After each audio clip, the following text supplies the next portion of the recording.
You are listening to RetroLovers Radio, your go-to broadcast for positive nostalgia. What a wonderful night. You are listening to Retro Lovers Radio, a space for 80s and 90s music, memories, and for positive nostalgia. Ever wonder why some 80s songs still sound perfect today, even outside the 80s?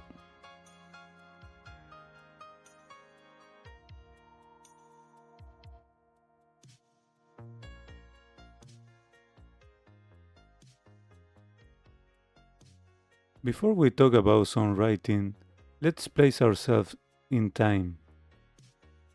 Picture the early to mid 1980s. It's evening, the TV is on in the living room, MTV playing in the background. Someone is waiting next to the radio with a cassette tape ready, hoping to record a song without the DJ talking over it. Walkmans are everywhere, phones are attached to walls. If you miss a song, you wait sometimes days to hear it again. Music wasn't disposable. It stayed with you throughout the day. And that's exactly why 80s songwriting mattered so much. Songs weren't just sounds, they were companions.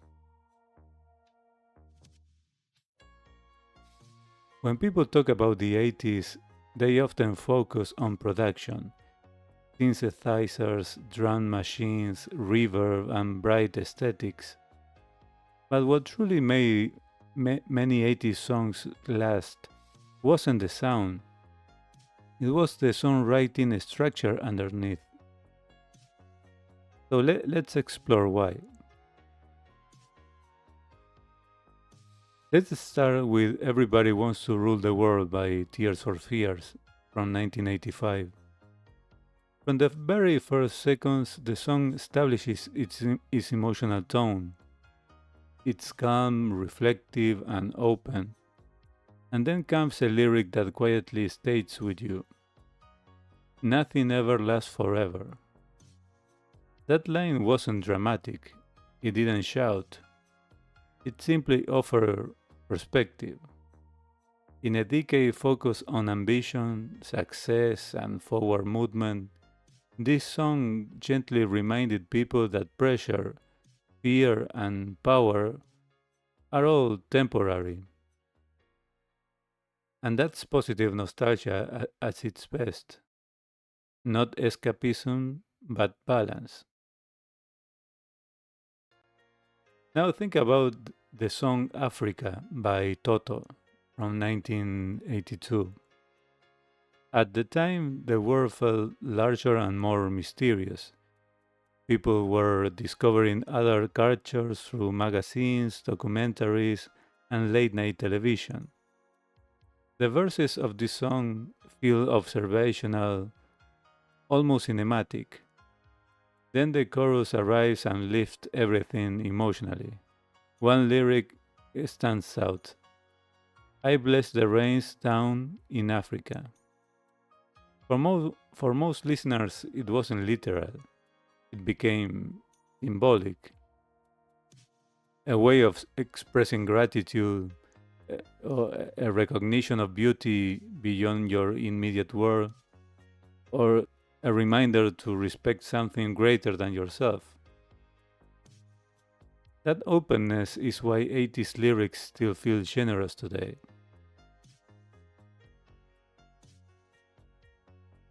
Now let's talk about the song True Colors by Cyndi Lauper from 1986.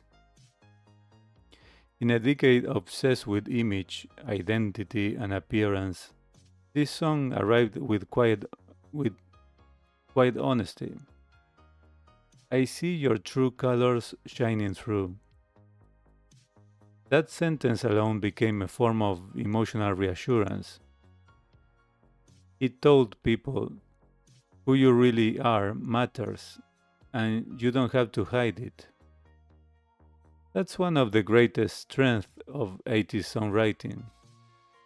Simple language carrying deep emotional meaning.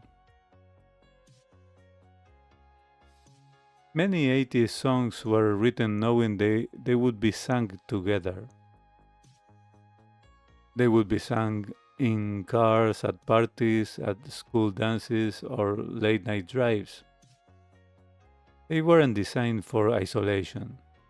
They were designed for connection. That's why these songs still work decades later. They weren't built for trends or algorithms. They were built for people.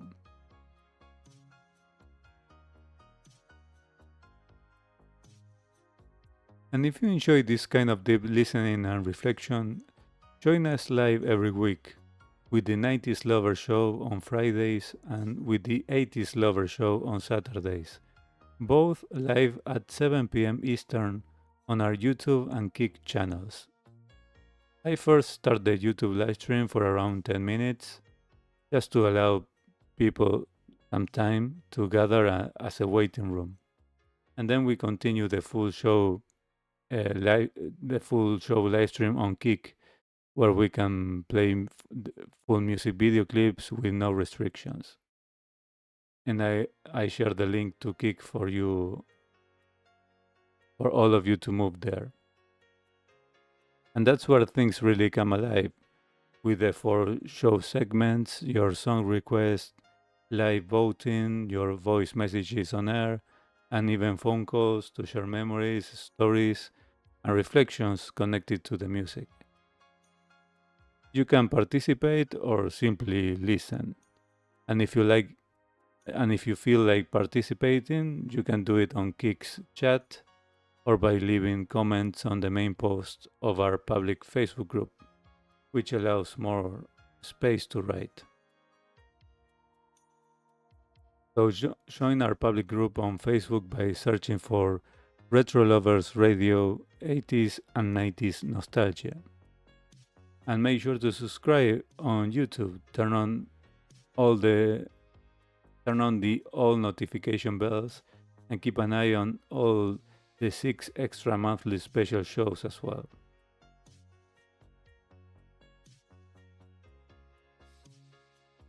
So tonight we talked about why 80s songwriting still works. We talked about songs that didn't try to overwhelm, they tried to connect. We explore lyrics that offer calm perspective instead of pressure. Simple sentences that became lifelong reminders. Songs designed to accompany everyday life. Growing up, friendships, uncertainty, and quiet moments. That's what makes the 80s so powerful. Not nostalgia as escape, but nostalgia as grounding. A reminder that clarity, emotional honesty, and hope never go out of style.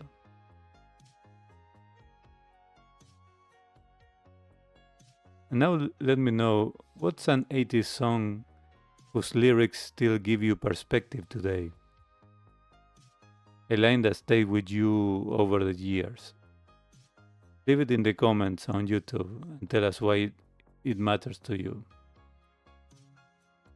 And before I go, remember to take care of your loved ones and remember what is truly important in your life. All the rest is secondary. Alright, everyone, thank you so much for being here, and I'll see you all in the next one. I'm Mick, and this was Retro Lovers Radio.